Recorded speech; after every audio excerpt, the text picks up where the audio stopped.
রামনবমীর শুভেচ্ছা জানিয়ে আজকের এই ব্লগটা শুরু করলাম। আজকে রামনবমী, একটা খুব ভালো দিন। একটু বানিয়ে নিয়েছি দুধের পায়েস, গোবিন্দভোগ চাল, এলাচ, কাজু কিশমিশ দিয়ে পায়েস বানিয়েছি। পায়েস আমাদের বাঙালিদের জন্য যে কোনো উৎসবে খুবই শুভ। আর একটু ভাবলাম মালপোয়া বানানো যাক, তো তার জন্য একটু নিয়ে নিয়েছি ময়দা, কলা, সুজি, কাজু কিশমিশ আর দুধ, সাথে প্রয়োজন মতো চিনি আর মৌরি ফ্লেভারের জন্য। তো সমস্ত কিছু মিশিয়ে নিলাম। তারপরে আমি ভাবলাম কিছু মালপোয়া আজকে বানানো যাক। আমি একটু বাবার সঙ্গে দেখা করতে যাব।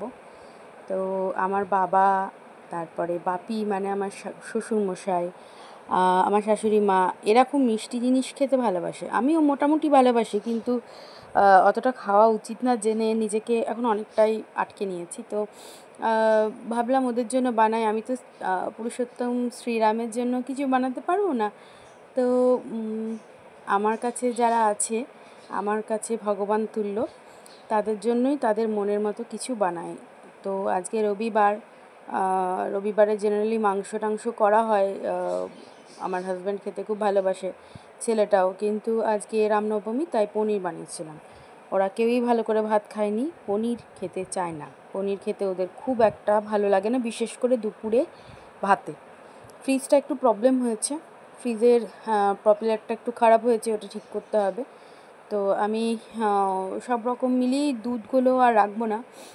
তো আজকে ভাবলাম একটু মালপোয়া বানাই, ওরা খেতে ভালোবাসে, ওদের জন্য একটু দেব, বাবাকে একটু দিয়ে আসবো। বাবার অল্প সুগার আছে, ডায়াবেটিসের রুগী, কিন্তু মিষ্টি খেতে খুব ভালোবাসে। তো ওর মিষ্টির পরিমাণটা কম দিয়ে বানিয়েছি। নারকেল ছিল একটা, পরে মনে পড়লো। এই যে চাকুটা দিয়ে নারকেলটা কাটছি, এটা আমার জন্মদিনে কেক কাটার কাজে বাবা ব্যবহার করতো তখন। এটা দিয়ে নারকেলও ভাঙা হতো। আমার খুব রাগ হতো যে এত আয়োজন করো তোমরা, কেক কাটার জন্য একটা ছুরি জোটে না। কিন্তু এখন খুব ভালো লাগে যে এইটা দিয়ে আমি একসময় কেক কাটতাম। জল ভরে নিলাম, ছেলেকে যদি বলি জল ভরো কিছুই করবে না। তেল চাপিয়ে দিয়েছি, নারকেলগুলো মিশিয়ে নিলাম। তারপরে কিছু ভেজে নিয়েছিলাম নারকেল ছাড়া। আমার শাশুড়িমা নারকেল দিয়ে খেতে পারবে না, মানে চিবাতে সমস্যা। এই মন্টু আর বাবিন খেলছে ব্যাট বল, আর ও একটু গাড়িটা ধুয়ে নিচ্ছে। গাড়ি চলুক আর না চলুক, গাড়ির ধোয়া মোছা ঠিক চলবে।